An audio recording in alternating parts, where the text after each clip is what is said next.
Halo semuanya, saya Dr. Adam Maulana. Apa kabar hari ini? Semoga Anda dan keluarga selalu diberikan kesehatan, kebahagiaan, serta berada dalam lindungan Tuhan Yang Maha Esa. Terima kasih karena telah meluangkan waktu untuk kembali menyaksikan video edukasi kesehatan ini. Dukungan dan antusiasme Anda menjadi semangat bagi saya untuk terus berbagi informasi yang bermanfaat mengenai kesehatan telinga.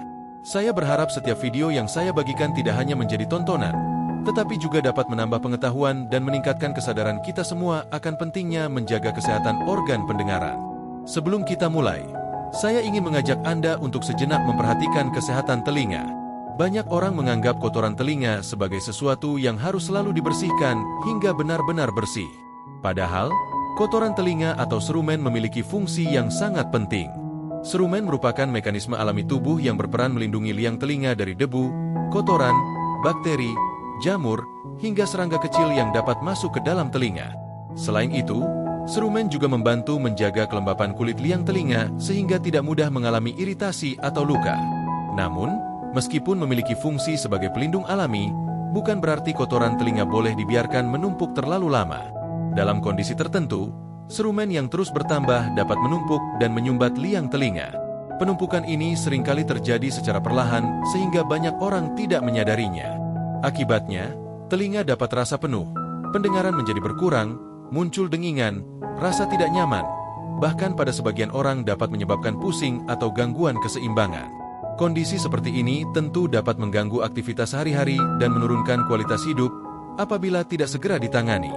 Saya juga ingin mengingatkan agar kita menghindari kebiasaan membersihkan telinga menggunakan cotton bud atau benda tajam hingga terlalu dalam. Kebiasaan tersebut justru sering mendorong kotoran semakin masuk ke dalam liang telinga sehingga semakin sulit dikeluarkan. Selain itu, tindakan yang tidak tepat juga dapat menyebabkan luka pada liang telinga, memicu luka, bahkan meningkatkan risiko cedera pada gendang telinga. Oleh karena itu, membersihkan telinga sebaiknya dilakukan dengan cara yang benar dan aman.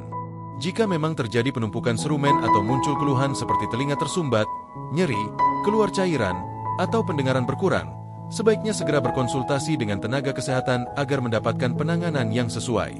Pada video kali ini, kita akan melihat salah satu kasus penumpukan kotoran telinga yang telah berada cukup lama di dalam liang telinga. Melalui proses pembersihan ini, Anda dapat memahami bagaimana serumen dapat berubah bentuk, mengapa proses pembersihan harus dilakukan secara hati-hati, serta pentingnya menjaga kesehatan telinga sejak dini. Saya berharap tayangan ini dapat menjadi edukasi sekaligus pengingat bagi kita semua bahwa menjaga kesehatan telinga adalah bagian dari menjaga kualitas hidup. Mari kita saksikan video ini bersama. Semoga bermanfaat, menambah wawasan, dan menginspirasi kita untuk lebih peduli terhadap kesehatan telinga mulai dari sekarang. Terima kasih telah menonton.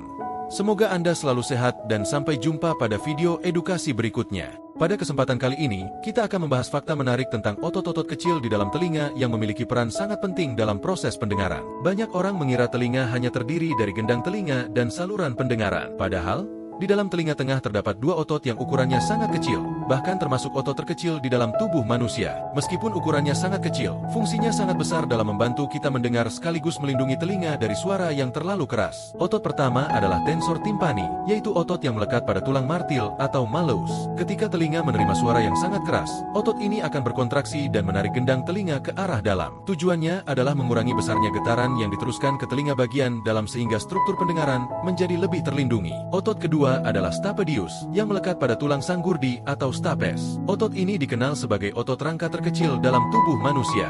Fungsinya adalah meredam getaran suara yang terlalu kuat sebelum mencapai rumah siput atau koklea. Mekanisme ini membantu mengurangi risiko kerusakan akibat paparan suara keras, seperti ledakan, mesin, atau musik dengan volume yang berlebihan. Kedua otot tersebut bekerja secara otomatis sebagai bagian dari refleks pelindung telinga.